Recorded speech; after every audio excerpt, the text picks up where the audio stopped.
오실 때까지 나는 이 길을 가리라. 좁은 길 나의 십자가 지고 나의 가는 이 길 끝에서 나는 주님을 보리라. 영광에 내 주님 나를 맞아주시네. 주님 다시 오실 때까지 나는 일어나 달려가리라. 주의 영광 온 땅 덮을 때 나는 일어나 노래하리. 내 사모하는 주님 온 세상 구주시리라. 내 사모하는 주님 영광의 왕이시라.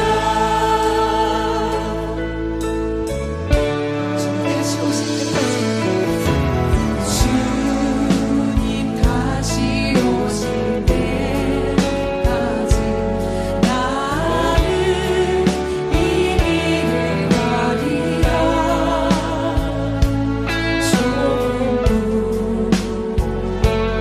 좁은 길 나의 십자가 지고 나의 가는 이 길 끝에서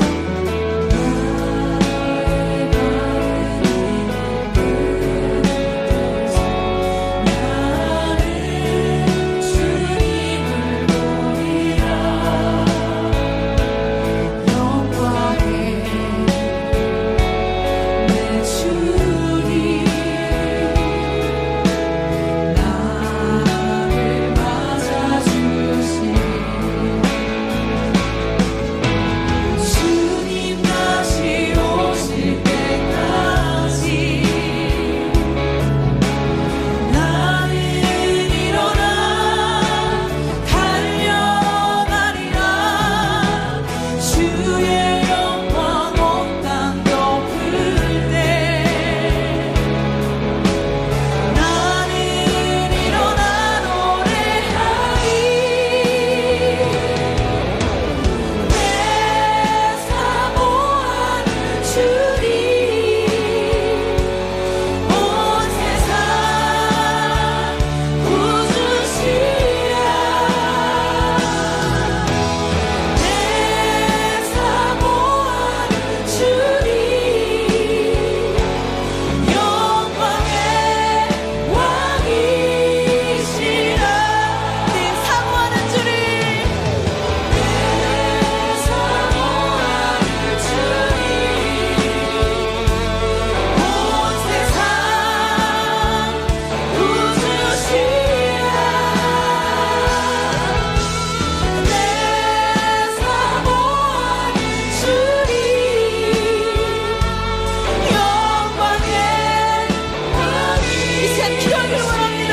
주님 그렇습니다. 주님 세상에 이채 날아가는 자가 아니라 나를 부르시는 일을 기억하며 주님과 함께하는 그 사람들과 믿음을 싸움을 해나가라고 이 시간 기도하며 나아갑시다. 주님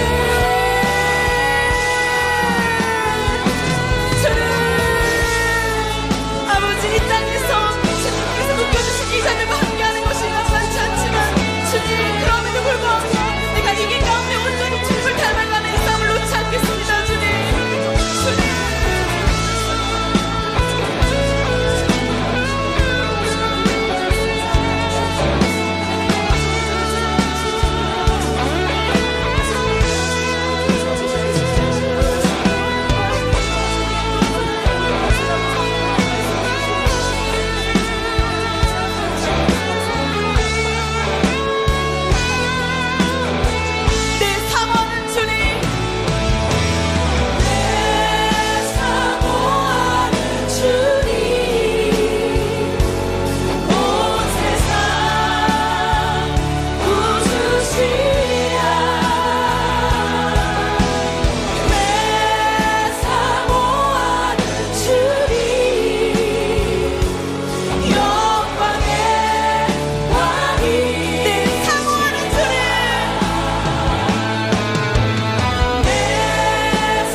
오늘 우리에게 주시는 하나님의 말씀은 요한복음 12장 19절에서 23절 말씀입니다.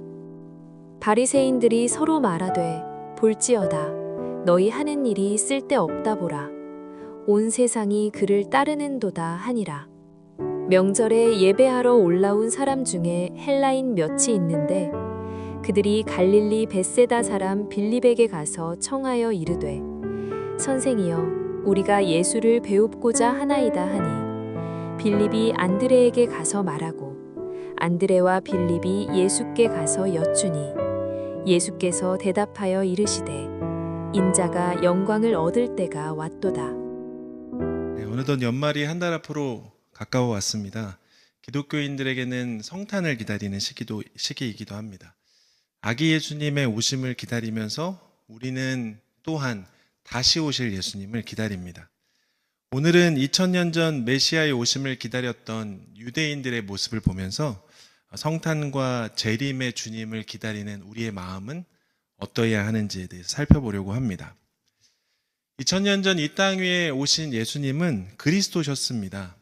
메시아, 곧 기름 부으심을 받은 자라는 뜻입니다. 구약 시대에는 하나님께서 사람을 세우실 때 머리에 기름을 부어서 세우셨는데 왕이나 제사장들이 그러했습니다. 말하자면 예수님은 그리스도, 기름 부음을 받은 자로서 우리의 왕으로 또 우리를 하나님께로 이끌 대제사장으로 이 땅 위에 오셨다는 의미입니다. 이런 사실을 아는 것은 매우 중요합니다. 왜냐하면 어떻게 그분을 기다려야 할지를 우리에게 알려주기 때문입니다. 아, 그분은 왕이시구나. 왕의 오심을 기다리는 것이구나. 이런 깨달음을 주기 때문입니다. 근데 그분이 어떤 분이신지도 중요하지만, 그분이 어떤 분이신지를 아는 것도 중요하지만 사실 그것만으로는 부족합니다. 왜일까요? 사실 예수님이 이 땅에 오셨을 때 유대교의 지도자들은 이미 이 메시아에 대해서 너무너무 잘 알고 있었기 때문입니다. 오늘 본문의 말씀을 보면 바로 그런 것들을 우리에게 보여주는데요. 예수님보다 앞서 사역을 시작했던 세례 요한이 요단강 근처에서 이제 사역을 하는 모습이 나옵니다. 그는 선포했습니다. 회개하라, 천국이 가까이 왔다. 근데 그의 모습이 범상치 않은 거예요. 낙타 털옷을 입고 메뚜기와 석청을 먹으면서 회개하라고 외치니까 사람들이 자극을 받았습니다. 이 사람이 누구냐? 범상치가 않다. 많은 사람들이 마음의 찔림을 받고 세례 요한을 찾아왔습니다. 그리고 회개와 죄 씻음의 증표로서 세례를 받았습니다. 유대인들 사이에 소문이 파다하게 퍼집니다. 도대체 이 사람은 누구인가? 메시아인가? 그 유대인들이 사람을 보내게 되죠. 본문의 19절 말씀. 유대인들이 예루살렘에서 제사장들과 레위인들을 요한에게 보내어 내가 누구냐 물을 때에 요한의 증언이 이러하니라. 내가 누구냐? 이 말은 다시 말해 당신은 그리스도이십니까? 라는 질문입니다. 왜냐하면 다음 절에서 요한이 이렇게 대답을 했기 때문입니다. 나는 그리스도가 아니다. 그러니 우리는 이 유대인들이 요한의 모습을 보고 그를 그리스도로 염두에 두고 요한을 찾아갔다는 것을 알 수 있는 것이죠. 이어지는 구절들, 이제 그 질문들을 보면 그들이 메시아에 대해서 알고 있되 얼마나 잘 알고 있었는지, 어떻게 알고 기다렸는지를 우리에게 보여줍니다. 요한이 자기가 그리스도가 아니라고 답하자 다시금 이 요한을 찾아왔던 사람들이 묻습니다. 21절 말씀. 또 묻되 그러면 누구냐? 내가 엘리야냐? 이르되 나는 아니라. 또 묻되 내가 그 선지자냐? 그들은 요한이 엘리야냐 아니면 그 선지자냐라고 묻습니다. 근데 이런 호칭들이 다 메시아하고 관련된 호칭들이었어요. 메시아의 임재와 관련되어 있는 그런 호칭들이었습니다. 성경에 따르면 메시아가 오신다는 사실에 대해서 이런 언급이 있습니다. 먼저 말라기서의 말씀을 보면 메시아가 오기 전에 그 길을 준비하는 자 엘리야가 올 것에 대해서 예언을 합니다. 말라기 4장 5절 말씀에 보라 여호와의 크고 두려운 날이 이르기 전에 내가 선지자 엘리야를 너희에게 보내리니. 그러니까 메시아가 올 것인데 그 전에 엘리야가 올 것이다. 엘리야 같은 선지자가 올 것이다. 그러므로 이제 말라기가 구약 성경의 마지막 책이니 구약 시대가 종료가 되면서 사람들은 이 예언에 따라 메시아가 올 거야. 그러나 그에 앞서서 엘리야가 올 거야 라고 이제 기다린 것이죠. 또 종교인들은 세례 요한에게 그러면 네가 그 선지자냐 라고 물었습니다. 여기서 그 선지자라는 말은 대개 신명기 18장 15절에 나와 있는 그 말씀에 대한 반응이라고 봅니다. 신명기 18장 15절 말씀에 내 하나님 여호와께서 너희 가운데 내 형제 중에서 너를 위하여 나와 같은 선지자 하나를 일으키리니 너희는 그의 말을 들을지니라. 모세의 예언과도 같은 말씀인데요.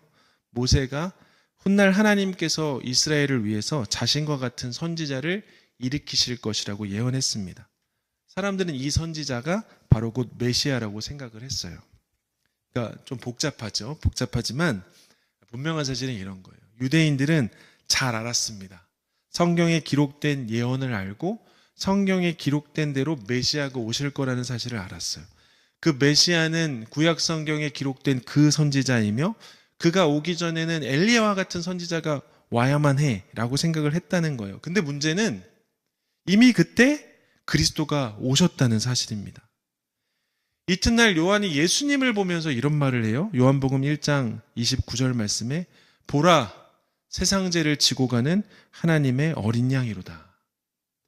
요한은 그 얘기를 준비하는 자로서 예수님에 대해서 증언합니다. 흥미로운 사실은 그들은 예수님을 보고서도 예수님을 메시아로 믿지 않았습니다. 예수님이 그분이 그리스도이심을 꽁꽁 숨겨서 그럴까요? 그렇지 않습니다. 예수님은 당신이 그리스도이심을 말씀하셨어요. 때때로 사람들이 내가 그리스도냐라고 물을 때에 예수님은 이렇게 말씀하셨습니다. 내가 곧 그니라. 그러면 예수님이 스스로를 그리스도라고 말씀을 하시는데 그들이 들어보니까 말본세나 말주변이 형편이 없어서 인정할 수 없었던 걸까요? 그렇지도 않습니다. 사람들은 이 사람은 글을 배우지 않았는데 어떻게 글을 아느냐라고 놀랍게 여겼어요. 주님이 말씀을 참 잘하셨다라는 이야기입니다. 그런데 왜죠? 예수님이 이렇게 말씀하십니다. 요한복음 7장 16절과 17절 말씀. 예수께서 대답하여 이르시되 내 교훈은 내 것이 아니요 나를 보내신 이의 것이니라. 사람이 하나님의 뜻을 행하려 하면 이 교훈이 하나님께로부터 왔는지 내가 스스로 말함인지 알리라. 바로 이것입니다. 바로 이것이에요. 이것이 이유입니다. 사람이 하나님의 뜻을 행하려 하면 이 교훈이 하나님께로 온 것인지 아니면 예수라고 하는 자가 스스로 말하는 것인지를 알 수 있는 것인데 모른다? 그것은 무엇이냐면 유대인들의 마음엔 정작 하나님의 뜻을 행하려는 마음이 없었다는 것입니다. 아는 척했지만 그뿐이었습니다. 기다리는 척했지만 아니었습니다. 그들은 하나님의 뜻에 관심이 없었습니다. 굉장히 중요한 의미가 있습니다. 만일 우리가 2000년 전 이스라엘에 태어났다면 우리는 예수님을 알아볼 수 있었을까요? 한 가지가 확실하지 않다면 장담할 수 없어요. 그게 무엇인가요? 내 안에 하나님의 뜻대로 행하려고 하는 마음이 있는가? 정말 나는 내 생각과 내 뜻과 내 방식과 내 고집에 의해서 살려고 하는 자가 아니라 하나님의 뜻대로 살려고 하는 마음을 가진 자인가? 그럼 그것을 분명히 하셔야 합니다. 그런 사람만이 예수님을 예수님으로 알아볼 수 있었기 때문에. 여러분, 마리아를 보세요. 예수님의 어머니 마리아는 예수님의 오심을 가장 먼저 알고 기다렸던 사람입니다. 천사가 찾아와 그녀에게 말합니다. 처녀가 잉태하여 아들을 낳으리니 그 이름을 임마누엘이라 하라. 네가 잉태할 것이다. 이때 마리아가 무엇이라고 고백합니까? 주의 여종이오니 말씀대로 내게 이루어지이다. 이게 마리아가 드렸던 고백이었어요. 이것이 아직 10대쯤 되었을 소녀의 입에서 나온 말입니다. 나이가 얼마냐 많고 또 신앙의 횟수가 얼마나 길고 성경을 얼마나 잘 아느냐도 중요하겠지만 주님의 뜻대로 되기를 원하는 마음, 그 뜻대로 살기를 원하는 마음은 다른 그 무엇보다도 중요합니다. 그 마음이 없이는 예수님을 온전히 맞이하고 기다릴 수 없습니다. 사랑하는 믿음의 지체 여러분, 그런 강림절이 되시기를 바랍니다. 하나님이 나의 주님이십니다. 하나님의 뜻이 이루어지기를 원합니다. 이 땅 위에 오신 예수님은 나의 주인이십니다. 그럼 이런 고백을 들으실 수 있는 오늘이 되기를 소망합니다. 그리고 결단하면서 그런 고백을 드릴 수 있는 이 자리가 되기를 바랍니다. 그래야 우리의 기다림이 공허한 것이 되지 않습니다. 바라기로는 성탄을 앞둔 지금 우리의 기다림이 구주, 곧 주님을 모셔드리는 기다림이 될 수 있기를 주님의 이름으로 축복합니다. 우리 시간 우리에게 주신 말씀을 기억하면서 함께 기도하며 주님 앞에 나아가겠습니다. 기도하시겠습니다.